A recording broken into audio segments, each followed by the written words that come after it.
Hello, Daniel. Hi, how are you? How are you? How is it going? Oh, I'm doing okay. I'm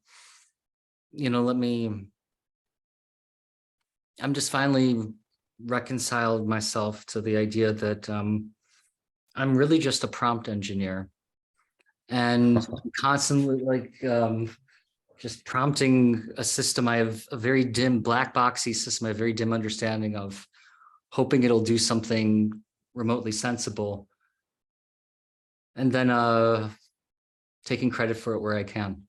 So Isn't that what scientists do anyway, right? I mean, there's this big thing called universe, and we poke here and there, and when response is consistent, then we think we found a law or something approximating a law, right? I mean, what's a law? It's basically being able to predict isolated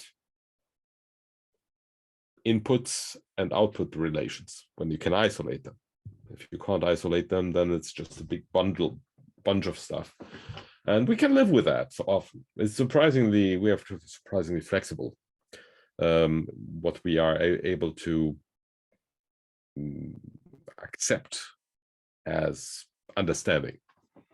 Yeah, I mean, people got along very fine before there was a concept of what we call science. Science was just, a very refined scalpel into the fabric of the world. are all laws invariances of sort? Like when we identify a law, like we're saying like there's a certain regularity. Are we saying there's some sort of like conserved quantity? Like is there ever like when do we say something is lawful?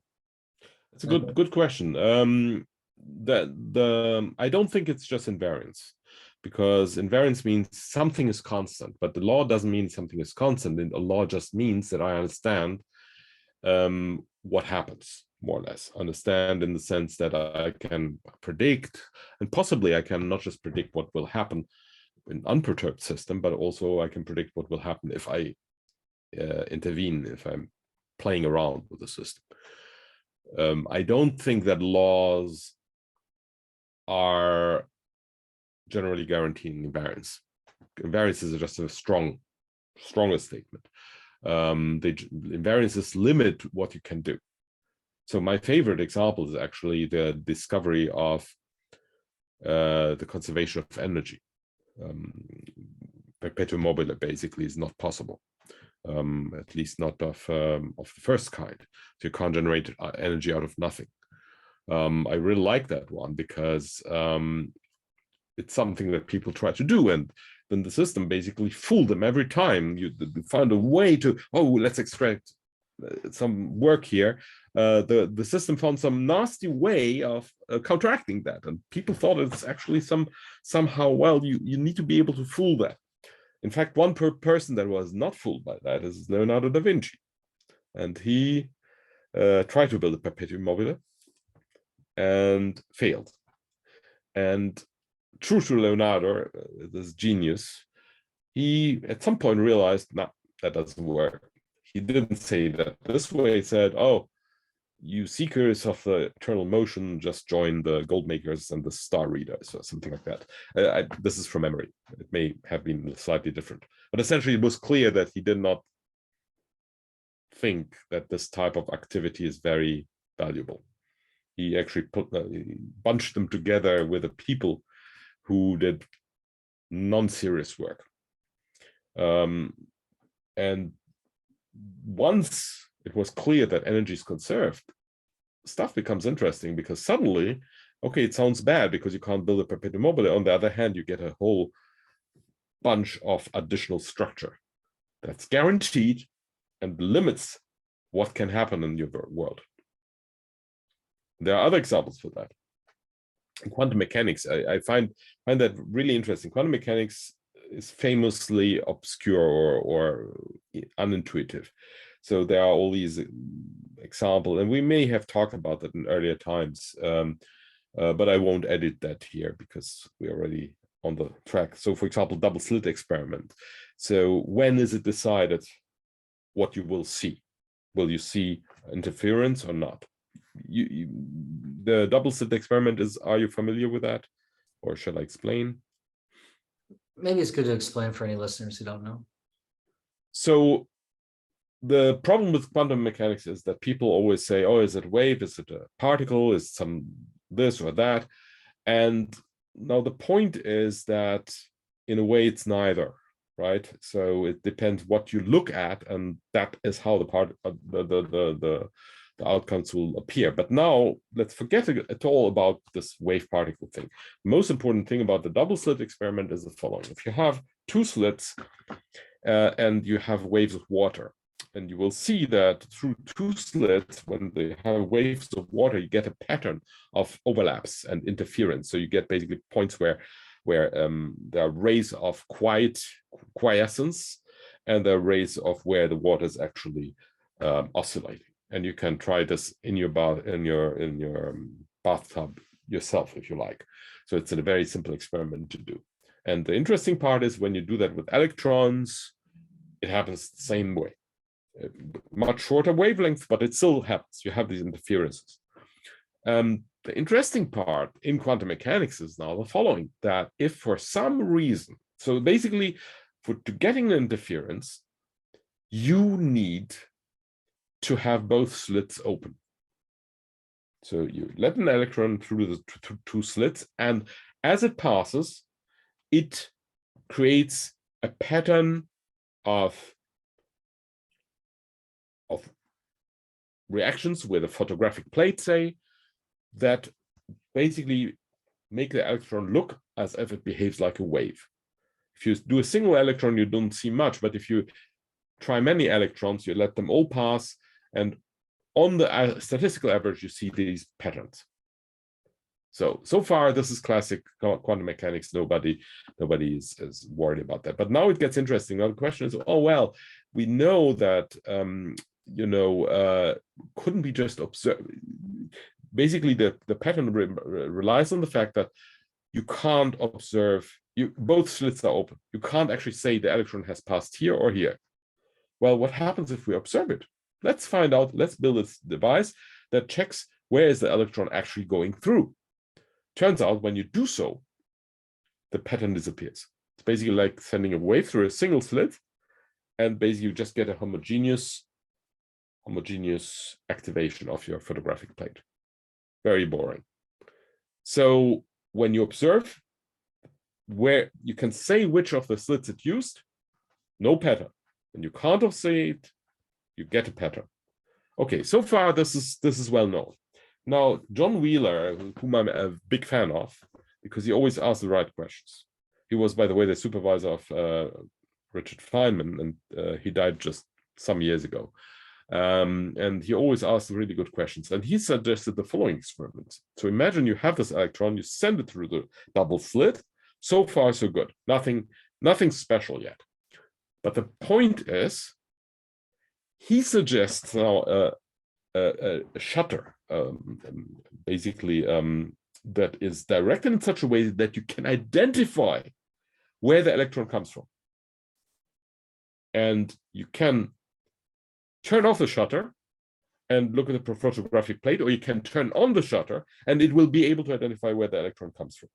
Basically, that's the idea. And you do that after the electron passed the double slit. So basically, he checks which slit the electron came through after it came through. You can always do that. You have your electron source, and you guarantee the electrons are fast enough that they reach a shutter in, I don't know, one microsecond. Then you wait long enough with your thing, and then you only decide what you're going to look at. And magically, it still behaves as before. If you know where the electron came from, pattern disappears. If you don't know where it came from, pattern appears. That looks magic. It's look like the electron knows ahead of time what is going to be measured. right? People now talk about a new experiment. I haven't read the details yet, but a new experiment was interference in time, and the future predicts the past, and weird stuff. So this is one of these experiments that John Wheeler suggested, as if the electron can predict what's going to look. Wow, that looks so magic. Unfortunately, I don't buy paradoxa usually. Paradoxa means that we are, to me, a paradox is a bit like we're using the software in the wrong way, right? There's science and laws and physics, and the laws of physics are like a software which you use, and when you use the wrong way, you get weird results. And in my opinion, that's what happens here. I think this is a great thought experiment by John Wheeler, but the paradox completely disappears if we remember the perpetuum mobile story. Remember, perpetuum mobile, we want to get energy out of the system. And magically, this system always contrives to make that not work. There's always something that makes the extraction of energy not negated. And the answer to that is conservation of energy. Now, what is it in the case of the electron, of the interference pattern? Here's my theory. I mean, a completely informal theory. It's very simple. It's conservation of information. You cannot extract that information from the system without that information being lost to generate the interference pattern. The interference pattern needs this double slit property to be there. If you extract that information where the electron came from, if you basically extract the information from the wave from the quantum state, this information is not available to generate interference. No need to know anything about the future. Everything is perfectly fine and behaves perfectly reasonable. No paradoxa, no mysticism. This works because quantum states essentially have hard bookkeeping about information. Basically, back to my favorite topic, of course, information. But the point is here, information on the quantum level is a resource, and you can bookkeep it. That is basically the main statement here. When you bookkeep information, all these seeming paradoxes suddenly disappear. Is conservation of information, like, are some conservation laws more fundamental than others? And could one maybe make arguments that things like conservation of mass energy are actually maybe derivative or special cases of conservation of information? I haven't been following very closely like the Wolfram Physics Project, but I wonder if like there might be some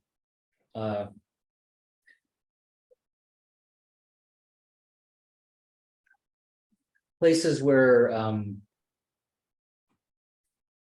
there might be some purchase on that kind of question, but it might be like a hopelessly naive question, though. Well, no, it's a good question, and conservation of quantities is not always written stone. I mean, I give you an example. This example is pretty obvious. In classical physics, we have conservation of mass and conservation of energy. Once you move to relativity, both individually are not strictly conserved. They can be transformed into each other, right? You can transform mass into energy and vice versa. And so there is a kind of compartmentalization that you might have certain types of conservation laws, which are valid over large scales, but at more expanded universes, suddenly you can actually convert them.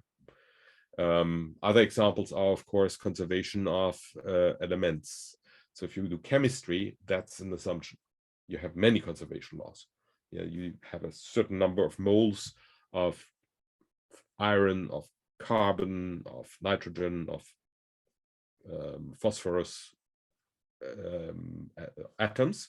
That's a fixed number. It doesn't change in chemistry.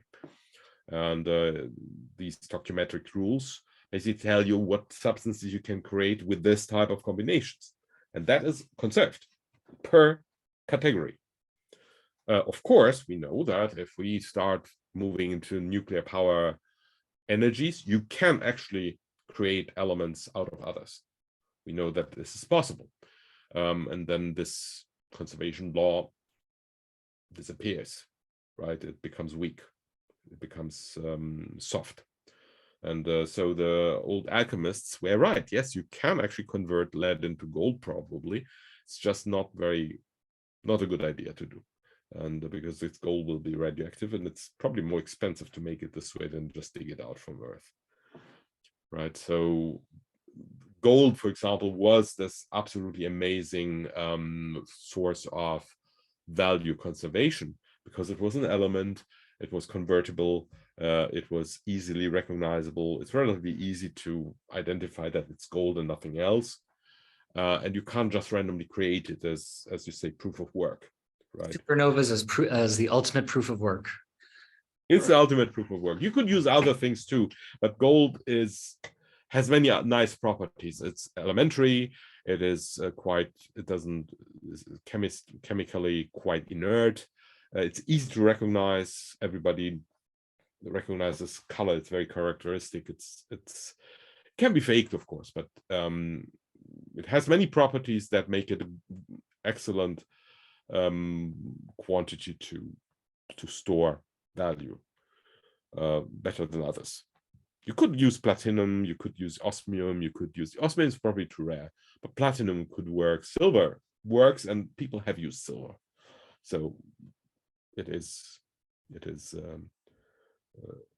definitely an option. But so conservation laws are actually a weird thing. The interesting question is, you ask, is a more fundamental conservation law? Very interesting question. We don't know. We also don't know the link between information and general relativity, right? I mean, there are lots of strange coincidences about general relativity where temperature and black holes and Unruh radiation, so the radiation that you observe when you get accelerated in the universe against an empty background, all these things are a little bit weird. There are too many coincidences for me to be that it's indifferent. Maybe it is linked, but nobody knows exactly how it is. I mean, Eric Verlinde had this really clever idea, even if it's wrong, right? People think they have debunked it. I'm not entirely sure that it's completely dead, but again, we don't know. But they debunked it on a shallow level. So there's a relatively simple experiment that people claim that debunks it. I don't believe that claim because I think you can tighten some of the constraints and make it still work. But the point is different. People realize that there's an interesting link between information theory, thermodynamics, and relativity. And it would be good to see exactly what's going on. I mean, I should not be pulling things out of my hat too much here, but the similar to the way like you're suggesting a conservation of information for puzzles involving things like double slit phenomena, I'm wondering if things like mysteries around dark energy and dark matter, like some of those might potentially be potentially resolved in similar ways by thinking that they're by tracking the right informational quantities being conserved, and maybe that might provide resolutions to some of those quandaries. Not sure though. When you have so like you're saying, like when there's a law-like relation, it's like you have like this mapping of like given this, you now expect that. And this can then potentially, under some circumstances, like you mentioned, like counterfactual, you could then predict also counterfactual circumstances, like if I were to do this and intervene, what might happen? So it's like affording what we would call, like, I guess, like the gold standard of understanding of like causal, and that like we now know like we could intervene. And now we really not just know it in one aspect, but what we can actually we can extrapolate to new things we haven't seen if we have like a good like sense of what the system's likely to do. So I guess like if you have a law-like description, I guess so that then implies you can go beyond mere interpolation to past instances, and you can potentially extrapolate, unless I guess like you were just describing, like these conservation laws, like they look like they hold, but then like if you move it to this other regime, you might try to extrapolate with your old equations, but no, they are no longer law-like when you moved them to there. So you you They're should no longer law like, yeah. but you get other laws, right? So what you get is, that's a good question, right? So if you take mass and energy, so what you're saying is, I have the space, and basically everything that happens with mass and everything that happens with energy is completely separate, and you have separate conservation laws for both. Whatever happens, all kinds. But once you move on this bigger scale, suddenly they can mix. And is that a bad thing? Well, what it means is that your space now becomes intertwined, right? So you have essentially, in one case, you have two equations. Suddenly you have only one equation. But the nice thing is, you suddenly have unified the two concepts. So you gain something, you lose something. You gain coherence in what you talk about. You lose the separation of the individual objects, right? So the question is really, maybe there's just a trade-off. But I do think we have that a lot. I think there's a lot of this conservation versus non-conservation. It's also, it pervades our life, actually. Whenever you transform something into something else, you have this, I have a car, I have another car, right? And these are 2 cars, 5 cars, 100 cars, right? And there's a conservation of numbers in terms of cars. But this conservation is not perfect. And of course, when cars go to the scrap heap, that is a car sink, and then other cars come out, if you like, on the other hand. But it's no guarantee that this number is the same. So you need just to account for the sinks and the sources of whatever your laws do. But of course, since they are usually well identified, that's also helping you.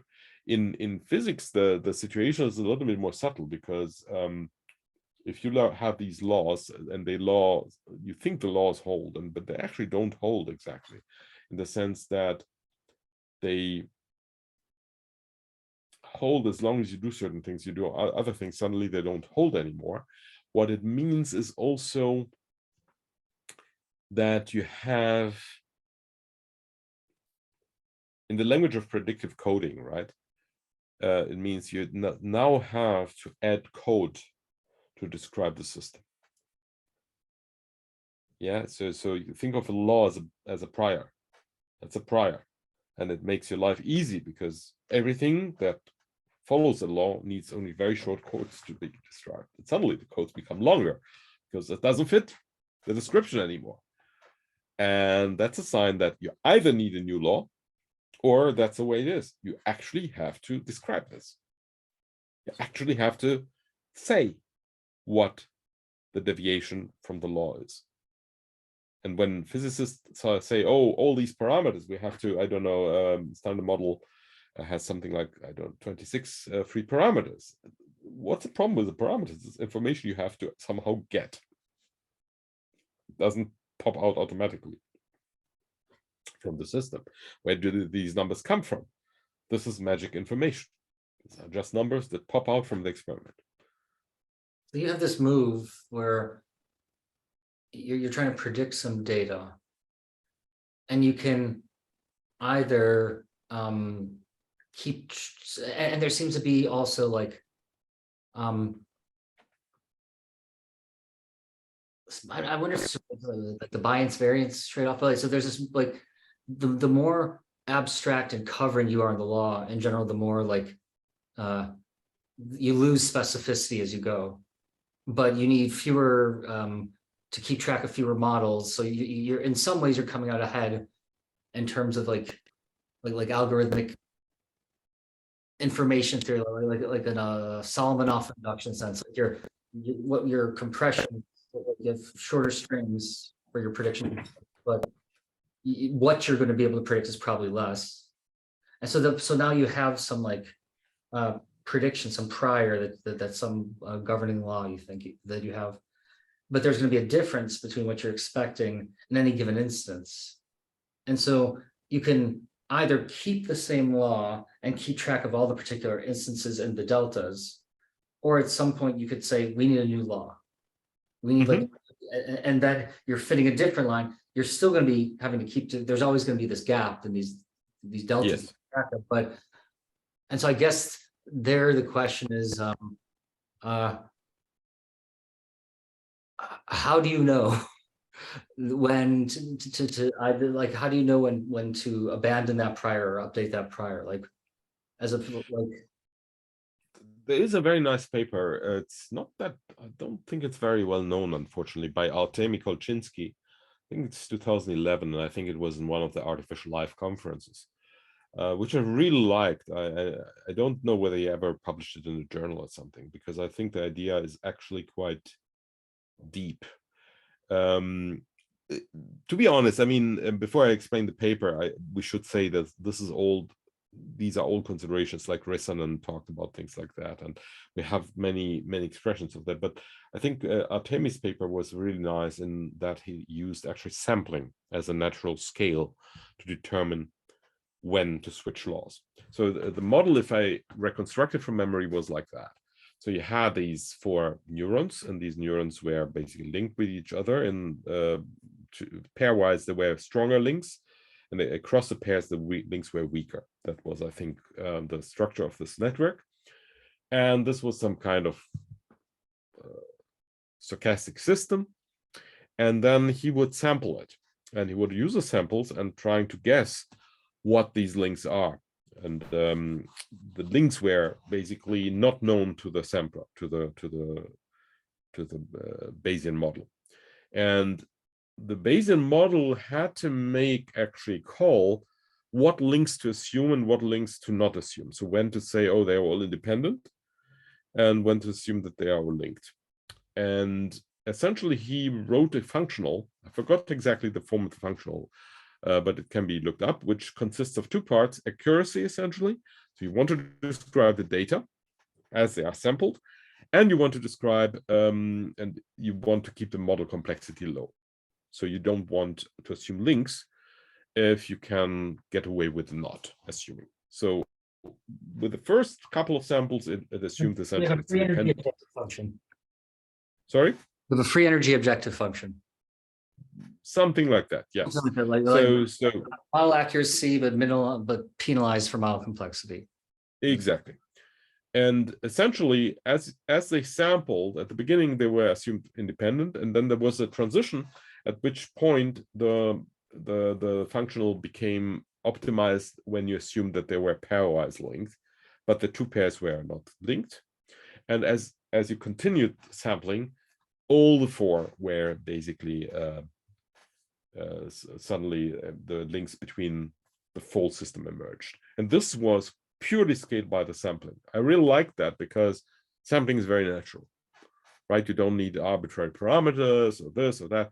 It's very simple. You observe, and at some point it switches into the other mode of operation. You have, I think there were 3 domains, if I remember correctly, and it switched automatically. Very nice paper, worth having a look. So the problem that we're facing is that I think this happens a lot. I think that the reason brains like to work in contexts. So here comes my favorite concept in this field, the concept of context. A context is something which is essentially kept stable for a prolonged period while you do a cognitive task. And you switch it. There are points where you switch it and you're ready to switch it when there's context switch, but you don't do it while you're doing a task if you can avoid it. So the context is like a book out of your code library, where you open the book and now you work with this code for the duration of the context. So when people say context switching is expensive, this is not a metaphor. It's actually true. It's basically putting back the other book, throwing away one book, picking the other one from the library. That takes time, right? So imagine that you walk through a door. This is an example that we actually modeled with goal random information. That was Sander van Dijk, and work with me, where you went through doors in a room, and basically inside rooms, when you walked inside a room, you had basically one class of tasks. Unless the goal was in this room, you basically all you had to do is finding out the way out of the room. And every time you crossed the door to another room, essentially the information you needed about the goal, that you need to find the goal, switched. While you were in the room, it did not switch much. It was very stable. So imagine that you're in a building, you are in this building, and as you go out of the building, and an unfamiliar building, okay, this is kind of important, so you need to have some deliberative effort. You go out of the building, and then you look around. People think it's just the orientation. I personally think no. It's because you're right now loading a new context from your library. Namely, I have to look around, I have to find my way, I have to find where the tube is, I have to find where the subway is. This is what happens when you switch context. Inside the building, you don't need to do that if it's obvious where you need to go. What happens is, now, to show you that it actually matters, I will do two thought experiments. Number one, let's assume you do this path every day. Every day you go from your office, go down 7 floors in the elevator, leave the building. If you do that every day, I promise you that this transition through the door loses its importance as context switch, because you essentially don't map out everything. You don't care about that. You have just a script. That's all you run. You run the script and you go through the door. You know where the tube is. You go left. You know that it's left. You don't have to orient yourself. You don't have to liberate. There's nothing to think about. It's just a script that just is played off. Left, right, left, continue on. It's exactly. Basically, your brain shuts down every other processing. It doesn't matter anymore. It's not new. Amortized routes. Like you memorize like the right routes that would get you where you need to. You memorize the routes. You don't need to have like flexible like spatial schema to work with, and no need for a cognitive map in that case. Exactly. You just run the script. Yeah. And I claim that this is one reason why people like traveling, because in a way it forces us to use the part of the brain that otherwise is not used, right? Because if you don't travel, all you do is just run these scripts. You have a big collection of scripts and they just run, and you don't ever explore anything else. The other thing I would like to emphasize is the following. We talked about doors being borders of contexts. We talked about that. But imagine that the door is really large. Large means 5 meters wide. Okay, so 5 meters wide. So if you know this place very well, and you now get from your wife the order, do some grocery shopping. The tube station is on the left, the grocery on the right when you leave the building. Now, if you're new to this area, you still will go through the door and orient yourself. But if you have done that 20, 50 times leaving that building, you know you need to go to the grocery, you will now not treat this door anymore as a single point of screening the past from the future. You will now treat it as a board in which you can move to the left or to the right. Say there are big groups of people leaving at the same time at 5 o'clock. And so you optimize. You're really this optimizer which swishes through a crowd of people. And if you know the tube is on the left side, you will probably squish on the left, very left part of this door. Or if you go to the grocery shop, you will switch on the very right side of the door. You will have optimized. The door is now part of your universe of discourse, rather than a single point, choke point in which you just load new context. Right now, the door is becoming a playground for optimization. You can see that very well, the difference between car racing and driving through a city.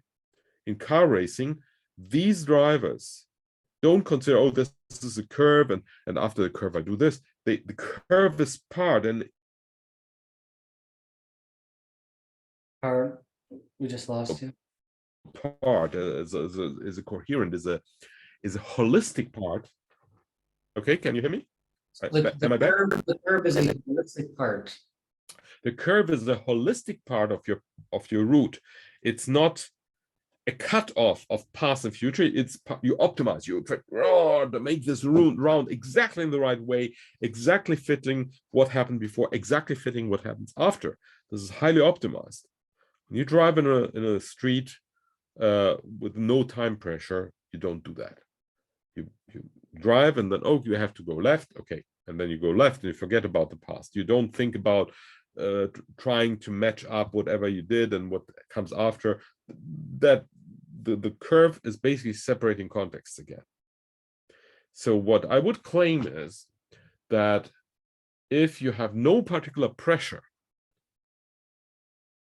you use context transitions, maybe doors, maybe curves, anything that allows you to change dictionary or predictive codes. Often, not too often, because otherwise you would stay in, but you change them. But while you're inside, you keep it relatively stable. When you are highly optimizing, so this is what the problem is with reinforcement learning. Reinforcement learning is absolutely amazing, and they beat every human out of the water, but they are not flexible because they really learn a very optimal route that is sensitive to whatever thing happens somewhere on the route, or can be sensitive to that. And it means that you can't do these context switches. You can't find choke points where you can cut off the past and the future from the future. So what I claim is that context switches are places where it's relatively convenient to just forget about what you did before and now start something new. And when people talk about tasks, there is no thing like a task for a living organism, not a priori, but they emerge through the ability of switching contexts. But every time you switch, okay, so there's going to be a cost every time you switch context of loading up the new one, of an interrupt, and within the given task, for like inference, you might have like offloaded some of the problem maybe into the environment itself, and then you'd be losing some of those dependencies if like you're switching from one thing to the other that you're hopefully leveraging. But if you, I guess, if you have too much, or rather, so it seems like you want some separation and contextual appropriateness and the ability to specialize and in a narrow sense, like restrict the complexity of the task environment to optimize for a narrow thing. Like in this room, I'm going to master this room, but now I have these like separate rooms and I have these separately honed like policy collections for each of these different contexts that I can then switch between. But if I guess, but potentially though, like you could, within each of the contexts, you could get brittle, and even though you could switch between contexts, you might still be too brittle if you're not good at, rather, if you're not, so by being good at moving between rooms, is that how you get like in some ways the best of all worlds of like, you can get that specificity of optimization, but that then gets you the flexibility. So Well, I mean, sometimes you have to learn it, right? So when you're a beginner, you have no idea what good context switches are. Okay, so this is something you need to learn. In fact, your knowledge is very fragile. You have no idea what are things, good modularity options.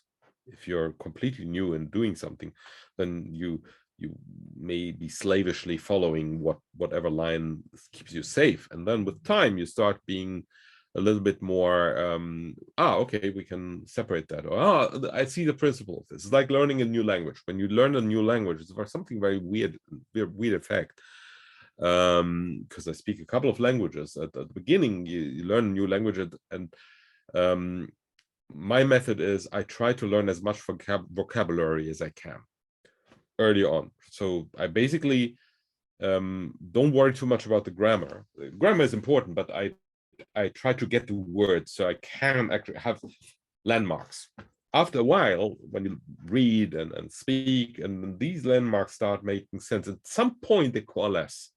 Something happens to your brain, and suddenly, whoop, you see start seeing the landscape, and then you can make educated guesses about what the correct grammar is about on a word, even if you don't really know it. That's what children do, right? You observe children. Children are super good at learning languages. How do they do that, right?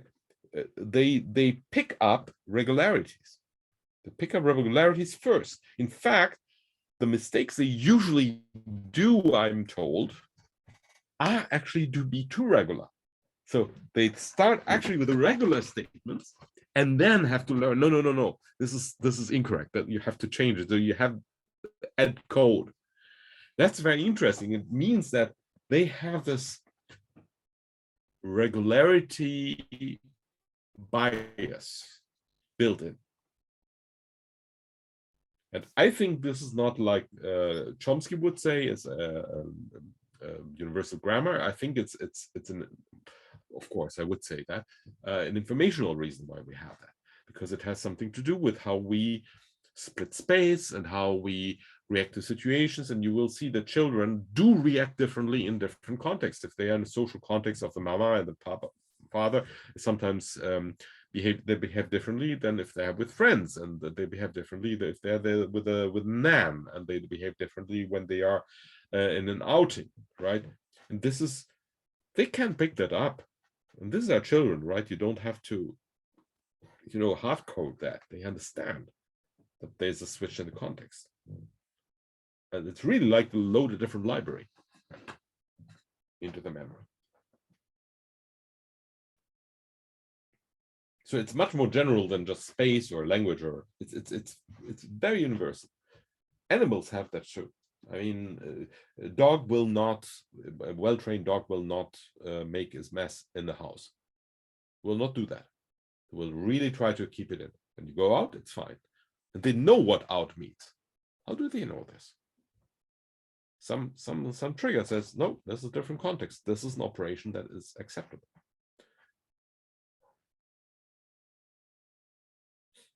If I were to think of like the wide door, which becomes its own space, its own task environment, but at the same time becomes contiguous with the other spaces.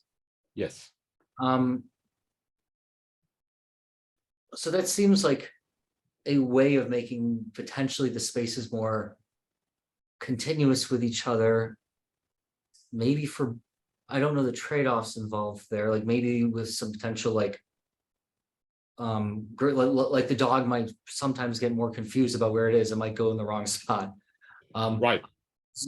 But in theory, you also though get potentially maybe greater transfer and generalization, maybe, and like it's opposite. It's more specialization. It's more optimized. Yeah. I always say that modern AI is an excellent expert, right? You get experts that are much better than human experts at doing very specific things very, very accurately, because I have many training examples and they're super. But what they don't do well is a generalization outside of the training sample. And the reason, my opinion, is exactly that. So they know exactly how to make the optimal route from one spot to another through the door, exactly the right spot to be so fast as they can be, or driving fast, or, you know, like these people who are really aiming to squeeze between you. You know, you walk Oxford Street and there's, you go as far to the right as possible so you don't get bumped by other people. And then there's somebody who manages actually to squeeze past you on the right. So they didn't have to create a more structured space, and so they're just like fitting one line. It's like they have like, I don't know, there's like one manifold, and they learn how to like ride down the convex hull really efficiently, and it's just considered like one space across the rooms. But if they're forced to switch, they're not going to just come up with that strategy of like, here's the most efficient, like least path. So you're saying I that would say it's the opposite, isn't it? Isn't it the opposite? So, I mean, this is my understanding. I mean, may be wrong, but my understanding would be, do you treat your route as two parts or one part? Does it make sense? the big doorway, you can treat it as one part. With the big Again? door, with the big With door, the big door? there's one part. Yes. And that is a bad thing, because it means you have to become an expert to be really good. With a narrow door, you don't need to be an expert, because, you know, you can split in the first part, door, second part. Yeah, you do not become a marathon runner. I mean, we could have, you know, a sport that's kind of marathon running through elevators. So running the elevator, going one up, getting out, getting the next layer, run through the elevator. But it's very clear you cannot really optimize too much there. This door always creates this context boundary. So you only can do that. It's With a big door, yeah, so with the big door, it's like you not only are you forced to become an expert of all of these rooms simultaneously in one go, but so it's like if the doorway requires you to like limits like your attempt to like parkouring yourself as you move between rooms, or it's you're forced to take on like more bite-sized task environments to learn. You're forced to like yes. more manageable spaces. Yes. With a big door, there is an incentive to optimize. And with a big door, you could optimize. That means that, yes, you can be faster, but that means that also you're less able to, you know, the door is not a natural context switcher anymore. It becomes a bigger room. In the end, the room is twice as large.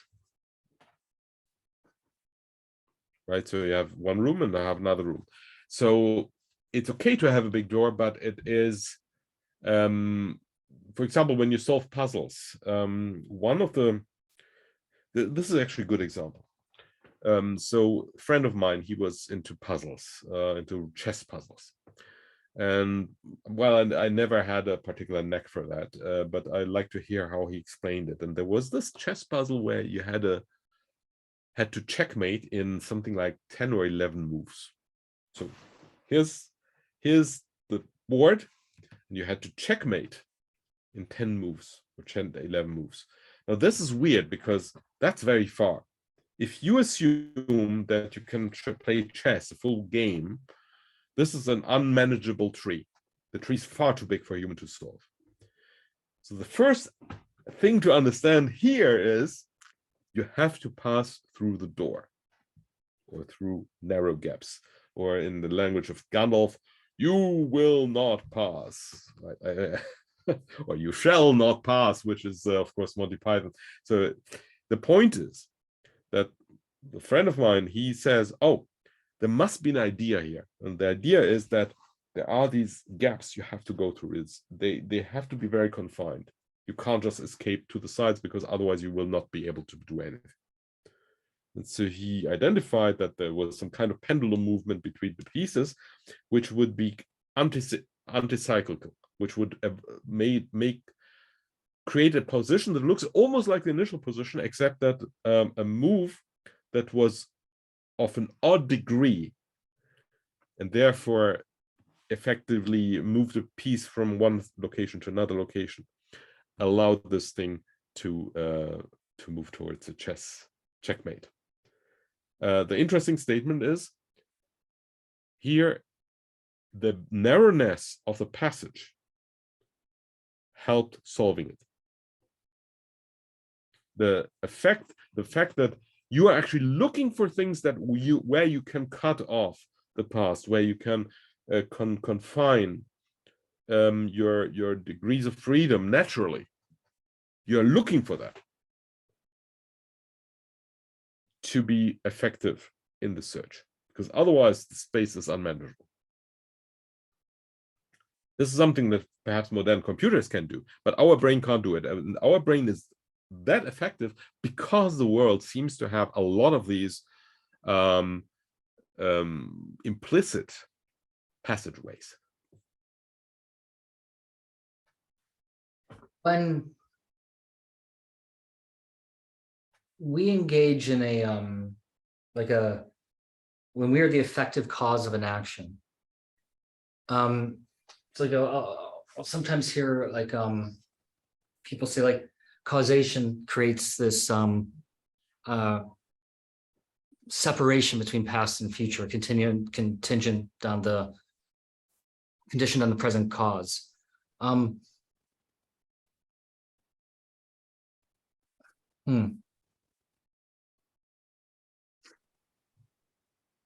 I guess like I'm wondering, like in terms of like these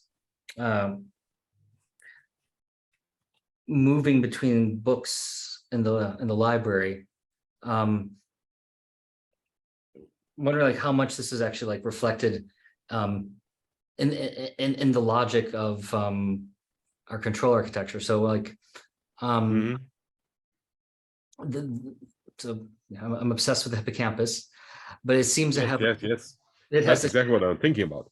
Yeah, it has like the shelf life, so like it'll tile space when you enter a room, and it'll basically treat the room between the hippocampus and the entorhinal cortex. You'll lay down this like metric tiling, and then you'll set up like a set of like a graph of different locations of relevance, and then basically you're then doing actions like high level policy selection, moving between these different points and taking different actions. And like, you know, Gershman would talk about this in terms of like successor representations, as you're like moving, and like that's like describing the transitions you're taking. But you get though like this like moving between rooms will trigger a new tiling, or you might be in the same room, but you might just like, let's say you encounter a given amount of error, you might change the tiling just spontaneously. So I guess like I'm wondering, like in terms of like conditions where like you want to like have a how big you want your books to be, whether like you're finding ways new books, dividing them, like there's like an abstract cybernetic logic here that should be reflected in like what are the conditions under which the hippocampus, when it's like laying out these spatializations, when does it do it, under what circumstances, like how readily does it treat something like a new room or not, based on like how well do you think you're doing. I've been meaning to actually look in this more. So like Jürgen has like this, Jürgen Schmidhuber has like this upside down reinforcement learning, where it's like you're expecting a certain reward within a given window, and like is that parameterized, like is it like when you're in a room you're expecting within that room an overall sense of reward, and then like if you fall below a certain return, then like that like occasions like a switching or trigger or shifting. I have an experiment, an idea of an experiment, right? So you could do that with video games. Could be either video game or one of the old games which were purely textual. And I would say that there's this place or this village where you keep returning to. And let's assume it's not a single room. It's not a room. It has obstacles and there are passageways, but you know it well. My question is, at which point of complexity do you treat it like separate rooms? And at which point of complexity you treat it just like one object in your hippocampus? I think that would be an experiment worth doing. So one would have to find a task where it makes sense to come back to your home village and find the places. You know, these old text-based adventures where you had to find the shop where you have to sell your stuff, and these were text-based, so you had to have a mental map of where you are. You did not see it on the map, you did not have a visual impression, you had to actually trace it in the brain. I do believe that in these places, at some point, you fit them in one hippocampal map when they are visited often enough, even if they're not simple connected spaces. Maybe it's wrong. I mean, it'd be very possible. You would look basically, is the person who's highly rehearsed and they're moving between these spaces, like you'd probably, I guess, look for ripples. And there'll be like a clear marker. It'd be actually very testable. Like okay. I might even know someone who could help us do this, actually. Really? Okay. That was amazing. That would be an experiment really worth doing. And it could tell us a lot about how much space, how much capacity do we have in these code books? When do we switch them? How long does it take to learn them? All these questions are very interesting in this context. Seems to be an upper bound of 3 seconds. In terms of before, or in terms of just there seems to be some sort of like obligate re-gripping that happens every 3 seconds, like or like a resetting potentially. Is it known? Is it a known fact? So known reliably, I wouldn't say no, but this idea though that there is a so this idea of like a present moment that has a certain thickness to it, and like so like element like the remembered present where you can kind of move back and forth, whether you're predicting or post-dicting, but there seems to be like between like 1/3 of a second and 3 seconds, like 3 seconds is the upper bound of like a continuous before we basically do some sort of event segmentation. I'm assuming this like segmentation is involving like a hippocampal resetting, and that's like the upper bound of a book, like how much you could fit in one, but I'm not sure. I would say that 3 seconds is far too short. So I would say 3 seconds, I would say as a window, I am talking through my head here, but as a window of agency, as a window where you think this is the time in which I make a decision or in which I perceive the world, the as you say, the temporal thickness. But I do think that the context switching can be far longer. I mean, you walk through a big room to the poster session, and it's a big room, and you walk for half a minute because it's, you know, it's one of the big conferences where there are 10,000 people, and this is a really, I don't think you switch the context there, right? The context remains. You can climb up the mountain, and there's a path and just goes on all the way, and you know, you can easily stay in the zone for 20 minutes. So the 3 minutes I would think is something else. I do 3 seconds, even only 3 seconds. Yeah, that's what I'm saying. The 3 seconds is, I don't think it's the duration of a code book. That it must be longer. But I think it is. Again, I'm talking from my head, and you may be right and may be completely wrong, of course. It's a time in which we think decisions happen, right? I guess so maybe it's like every 3 seconds you have to like put the book down for a brief moment potentially. But like the question is, could you pick up the same code book and find the same one? Like, so maybe you have to put it back on the shelf, but maybe it's not hippocampal resetting every 3 seconds, but there's yeah, so the ability, so yeah, there's content, like there seems like flow, and there is continuity of context that's much longer, but the ability to see something as just one sequential unfolding before some sort of chunking occurs seems to be 3 seconds. Whether that course, and maybe, but I'm not sure, that might correspond to a given tiling, and then maybe you retile and it's still somewhat different, but it's enough you're in the same book. You're just holding it slightly differently, but you're getting enough continuity when you put it down and pick it up again that it's you are in this constant context. But I'm not sure. I don't think we know whether the relationship is that tight between whatever it is that's causing this 3 second upper bound of a continuous moment, and the this metric tiling being laid down by the hippocampal and entorhinal system. I don't know if we know for sure, but I've been wondering whether that's basically like part of it is like you need to refresh and retile, but you're able to do it similarly enough that you can get continuity across epochs under some circumstances. I would actually venture the opposite statement.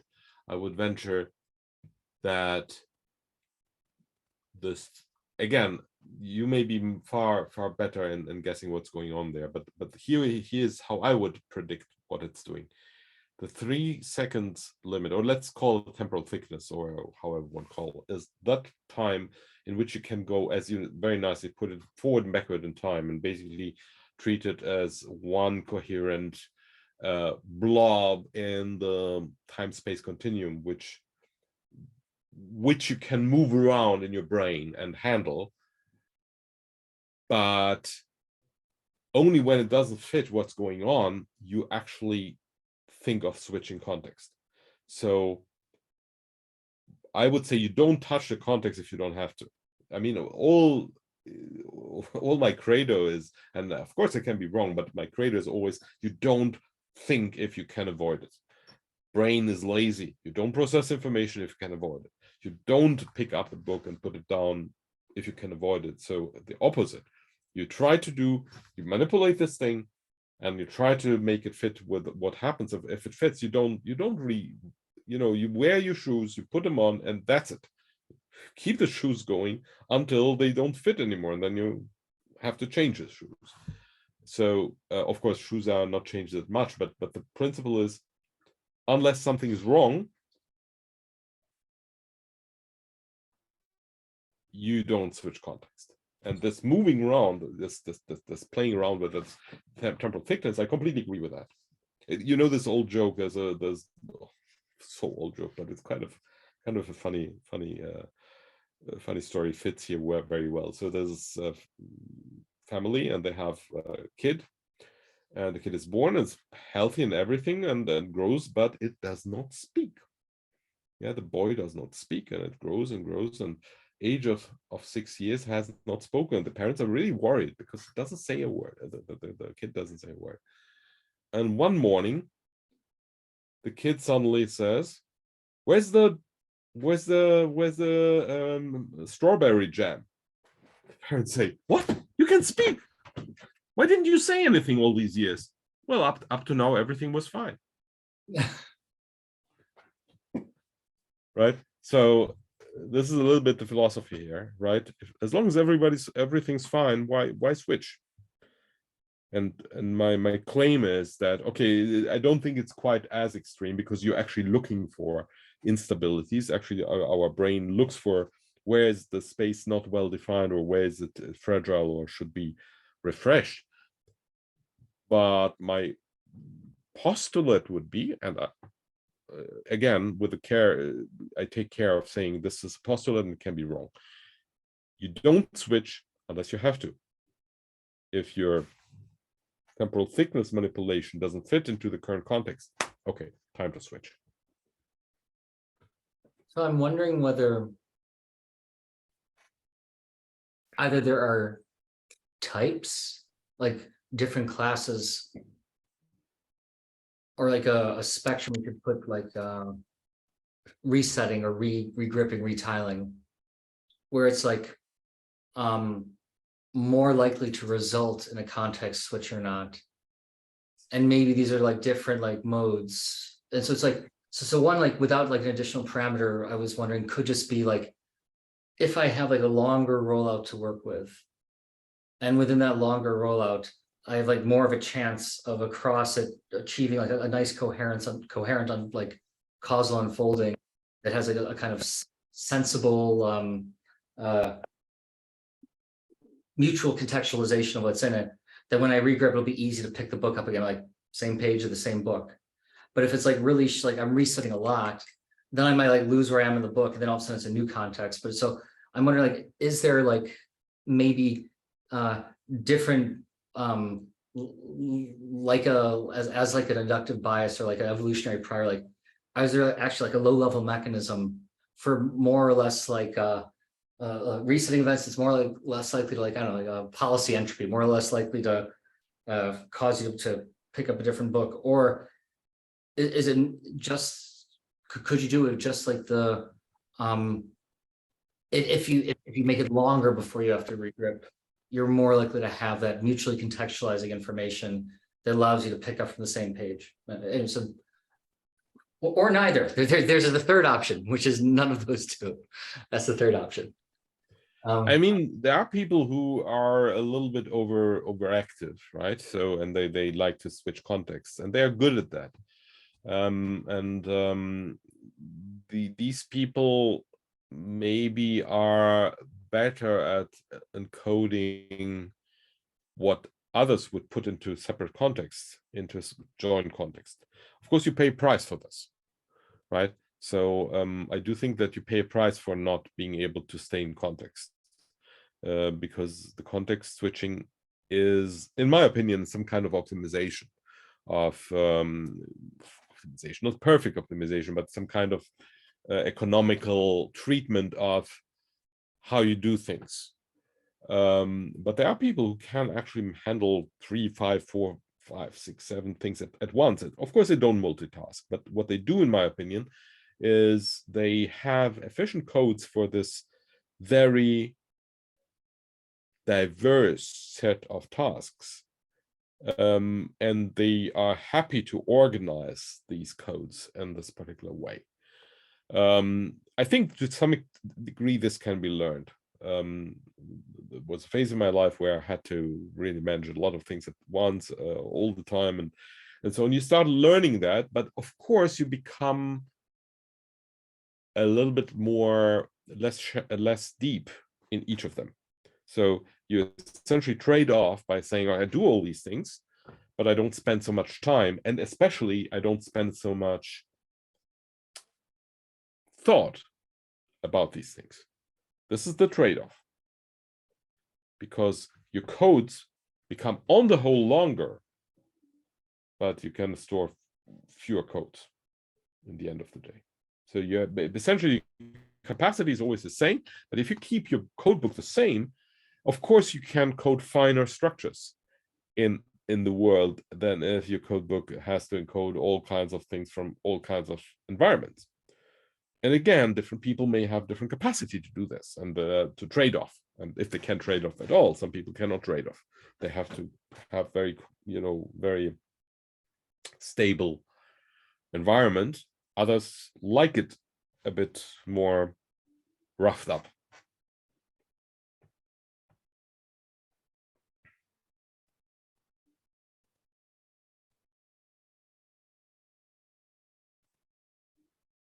And also training helps. Okay, so the classic example of multitasking is, of course, conducting a classical orchestra.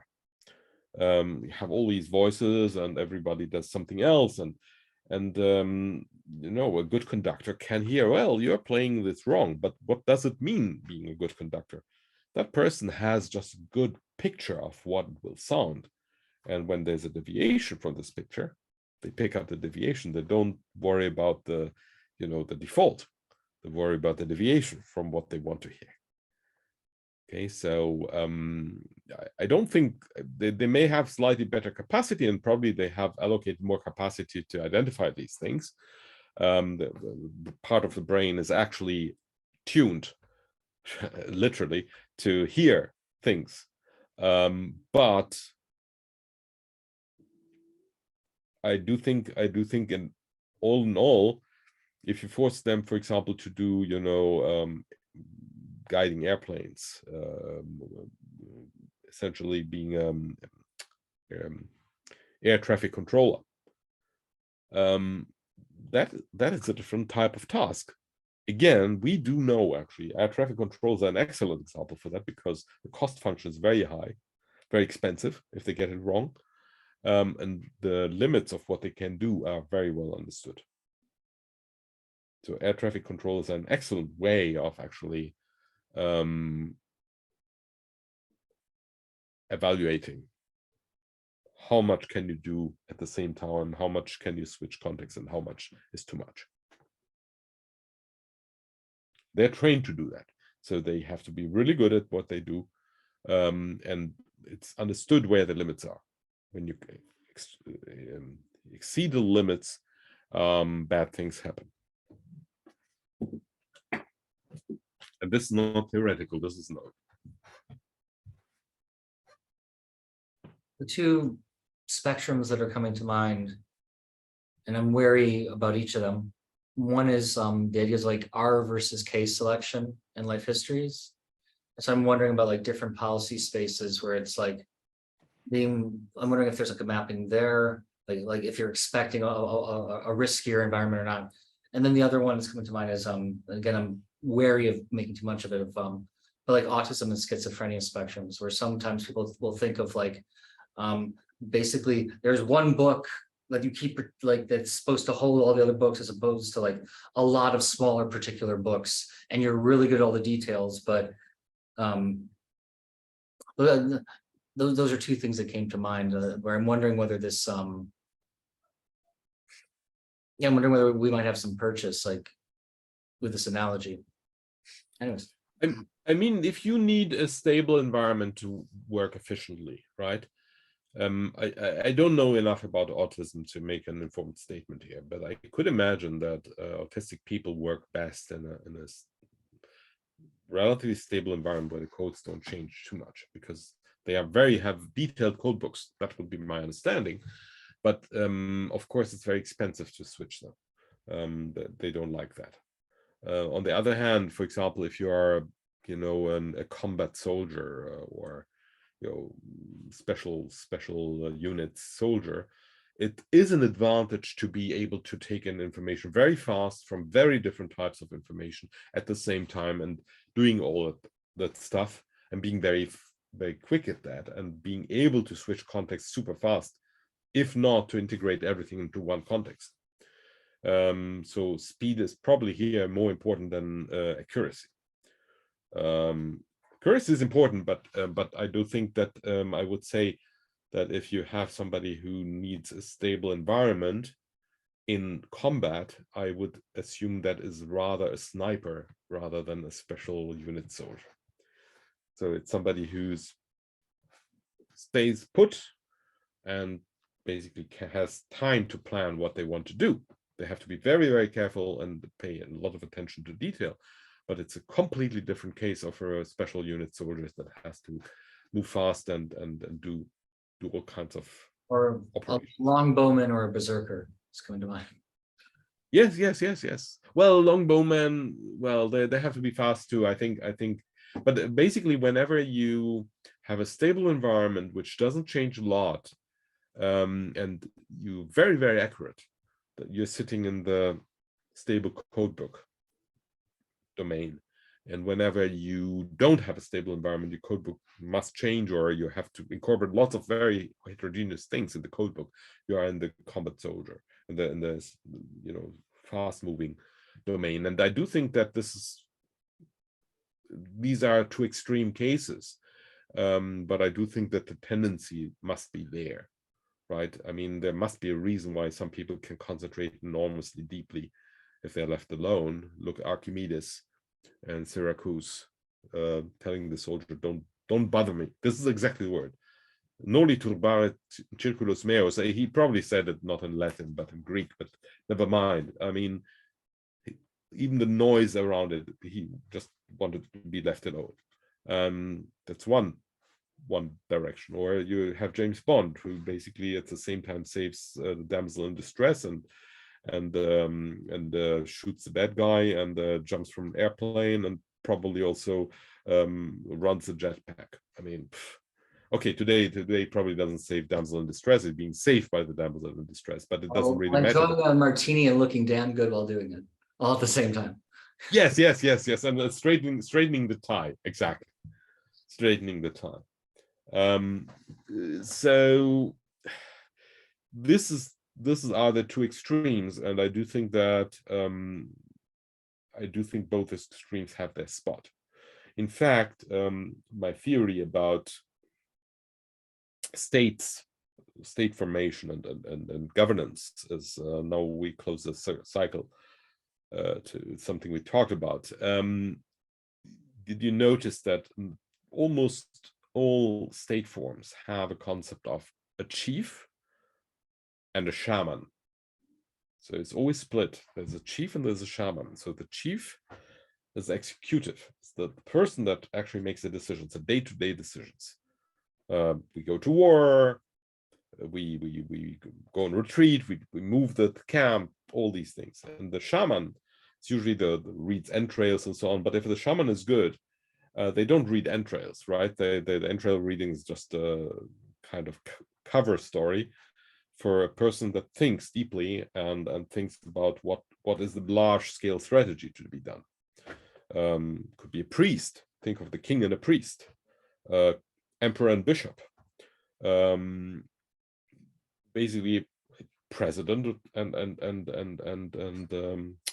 chancellor, right? We have always this slow-moving, stable environment thinker and this day-to-day operational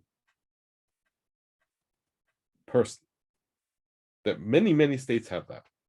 Almost every. I mean, there are some exceptions. For example, U.S. system, the French system, they're slightly different. They operate. There's not a single shaman, if you like. There's a whole entourage of advisors. But the principle is the same. There's the decision maker and this whole this entity that makes the slow decisions. And the decision maker, that is somebody who needs to be able to code for every possible event, while the advisor, that's the person with the slow changing code books. That would be my state theory in 2 minutes.